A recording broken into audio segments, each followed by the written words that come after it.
Alright, the other material from this week involves simplifying expressions with radicals in them. The kind of key to doing these is just remembering that each radical, if it doesn't match exactly, it's not considered a like term, so they're kind of like variables in that way.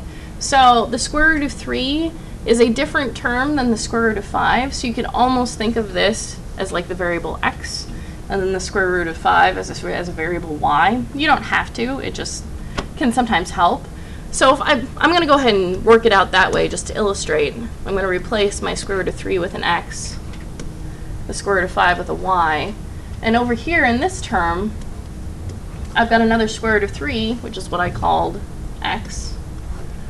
And this can be a somewhat less intimidating expression to sort of simplify, because now we know that the y, we can't combine the y with the x's, so I've got a positive 4x and a negative 3x, which simplifies down to just a single x plus y.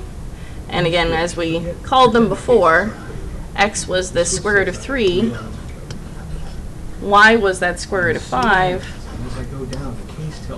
and that's it. That's your answer. So again, that's kind of one way of looking at it. Another is just trying to keep it in your brain that if you've got two radicals that are different, you can't combine them together when you're using addition and subtraction. When we get to multiplication, it's a little different, but when you're dealing with addition and subtraction, it's just like when they're variables. So please let me know if you have any questions. In the first case, 10